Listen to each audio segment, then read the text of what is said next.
James and the Giant Peach audiobook review and magical recap. There are some stories that feel like they were made for rainy afternoons, warm blankets, and wide-open eyes. Stories that begin in sadness, but slowly open like a secret door. And behind that door, there is not only magic. There is friendship. There is courage. There is the feeling that even the loneliest child in the world might still be waiting for one impossible adventure. Today, we are floating into the strange, sweet, and unforgettable world of James and the Giant Peach by Roald Dahl, read in audiobook form by Andrew Sachs. And this story begins with a boy who has lost almost everything.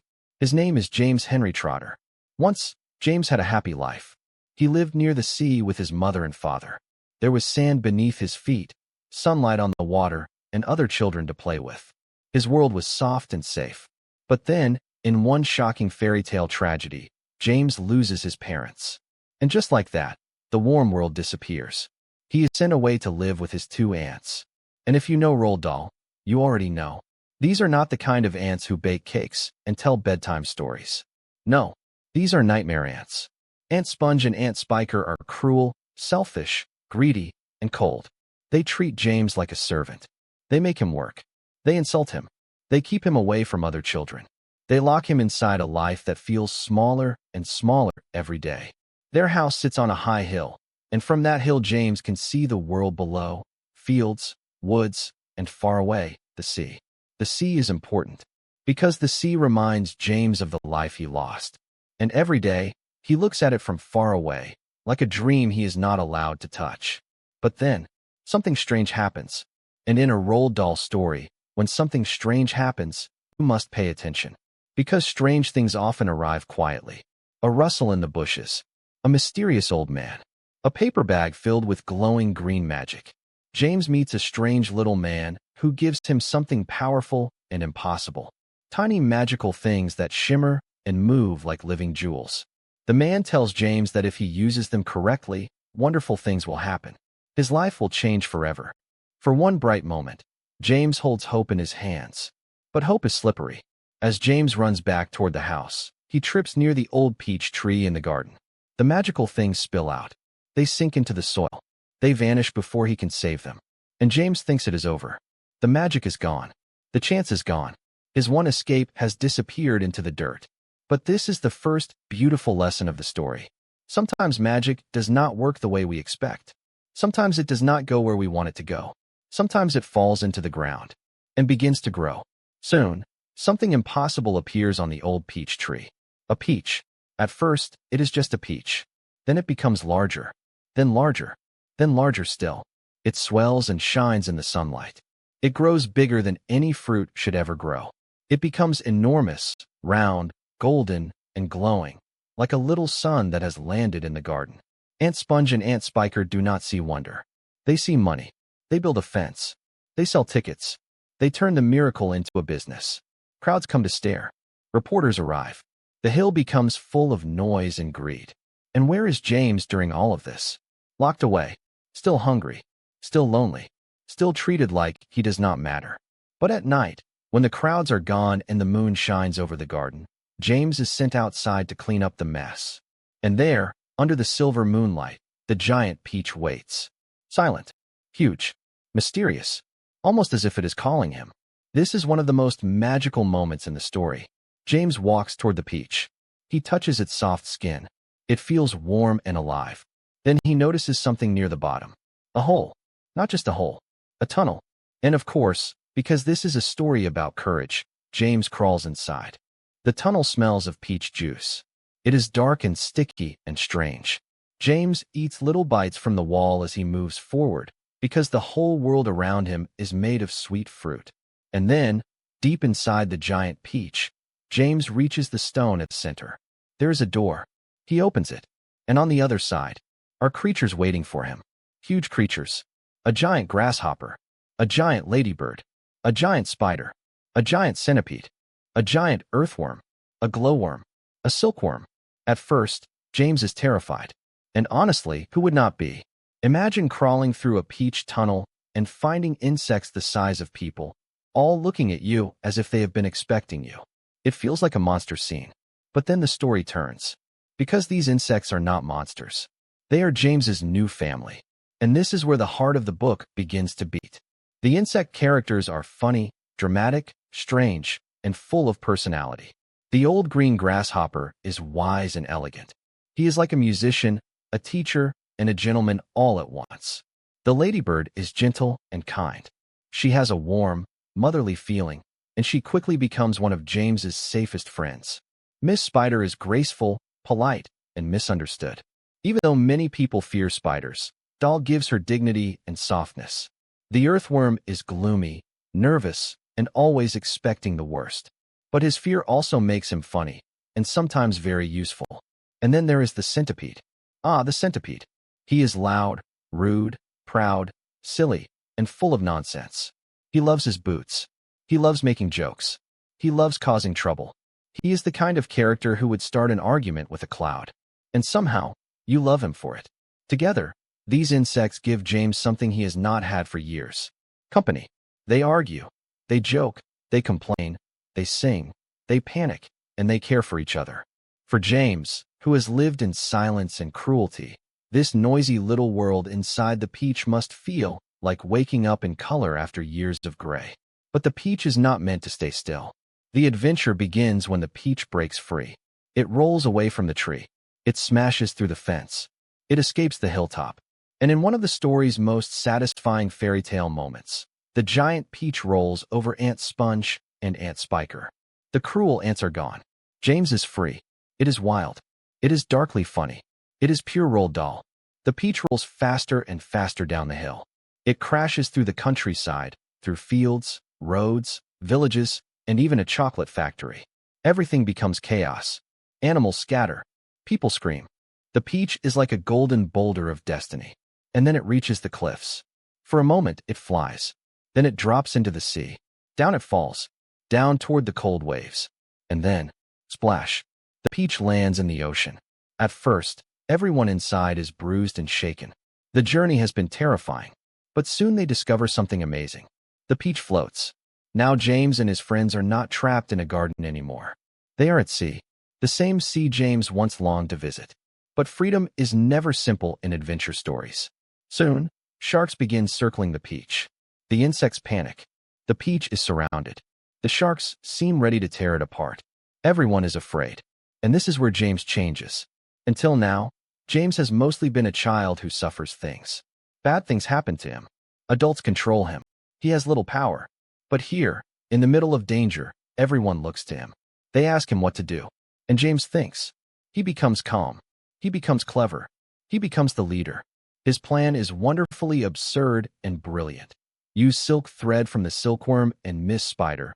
Use the earthworm as bait. Catch seagulls, tie them to the peach, and lift the whole thing into the air. It sounds ridiculous. It sounds impossible. It sounds exactly like the kind of plan that should work in a Roald Dahl story. And it does. One by one, James catches the seagulls. The strings are tied to the peach stem. More and more birds pull upward. The peach trembles. It begins to rise. And then, like a golden balloon, it lifts from the ocean into the sky. This moment is pure magic. The sharks fall away below. The sea becomes smaller. The air opens around them.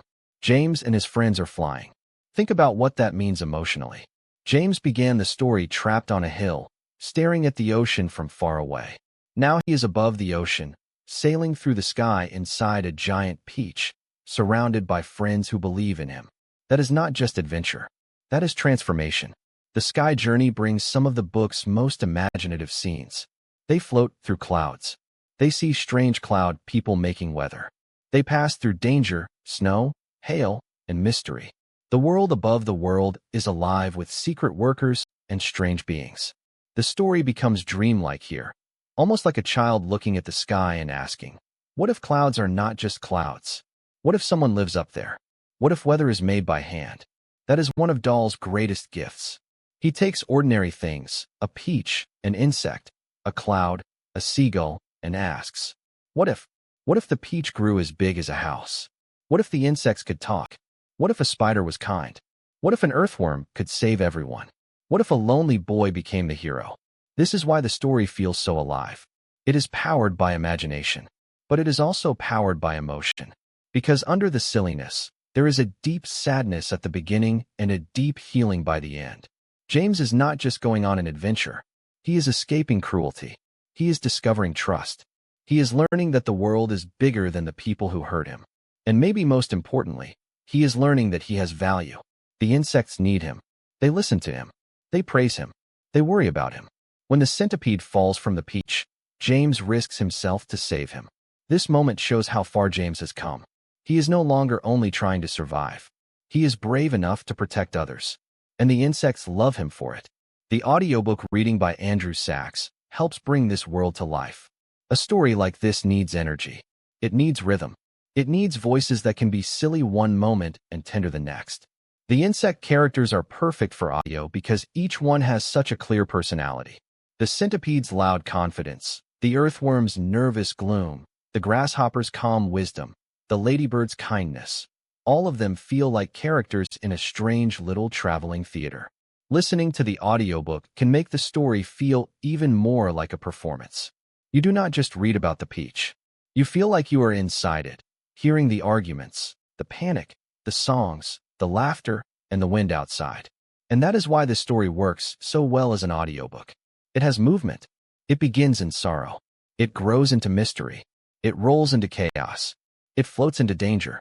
It rises into wonder. The pacing is fast, but the emotional line is clear. James goes from lonely to loved. Now, of course, this book has Dahl's classic strange humor. Some moments are dark. Some are outrageous. Some are very silly. The cruel adults are cartoonishly horrible, and their punishment is equally cartoonish. But this is part of the fairy tale feeling.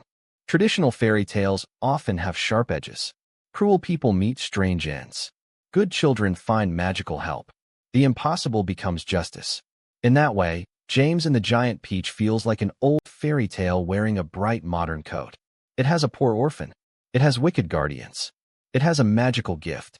It has strange companions. It has a journey across the world. And it has a new home at the end. But instead of a castle, the magic comes through a peach. Instead of knights, we get insects. Instead of a dragon, we get sharks, cloud people, and the terrifying unknown. And somehow it all works. One of the loveliest parts of the story is how it changes the way we look at small creatures. In real life, many children might be afraid of spiders, worms, centipedes, or insects. But this book invites us to see them differently. The earthworm is not disgusting. He is important. The ladybird is not just pretty. She helps gardens grow. The spider is not a monster. She is skilled and kind. The grasshopper is not just noisy. He is a musician. The book gently teaches that the world is full of hidden wonders. Even the creatures we ignore may have secret lives, talents, and feelings. And for a child like James, who has been ignored and treated badly, that message matters. Because James, too, was underestimated. His aunts saw him as a nuisance, but his friends see him as brave, clever, and good. This is one of the most beautiful emotional threads in the story. A person can become different when they are finally loved properly. James does not magically become brave because the peach is magical. He becomes brave because he is given trust. He is given friendship. He is given a chance. That is a powerful message for children and adults. Sometimes courage grows when someone says, "We believe in you." The adventure eventually carries the peach across the ocean toward America. The travelers pass through more wonder and danger, and finally the giant peach comes down in New York City. Imagine that sight. A giant peach descending from the sky over the city. People below stare in amazement. They are frightened at first. Of course they are. A giant flying fruit with enormous insects on top is not something people see every morning. But then James explains everything, and the fear turns into celebration. The peach becomes a wonder. The insects become famous. James becomes loved. After so much loneliness, the ending feels like sunlight. James finds a home. He finds happiness. He finds children to play with. His strange insect friends find places in the world too, using their talents in new ways. And the giant peach, once a vehicle of escape, becomes something shared. That is important. At first, the peach belongs to greed. Aunt Sponge and Aunt Spiker try to sell it and control it. Then it becomes freedom for James and his friends. Finally, it becomes joy for everyone. The magic changes hands. From cruelty, to friendship, to community. That is a beautiful shape for a story. So why does James and the Giant Peach still matter? Because it speaks to the child inside us who has felt small. The child who has stared out a window and wished to be somewhere else. The child who has imagined escape. The child who has wanted one friend, one miracle, one door to open. James's story says, hold on. The world may be cruel for a while, but it is not only cruel. There are peaches big enough to carry you away. There are friends waiting in strange places. There are skies you have not seen yet. There is music inside grasshoppers. There is bravery inside you. And maybe the most ordinary-looking garden can hide the beginning of an extraordinary life. This is why the book feels nostalgic. It has the feeling of bedtime stories and childhood dreams. It is not realistic, and it does not want to be. It is a wild adventure built from feelings children understand very well.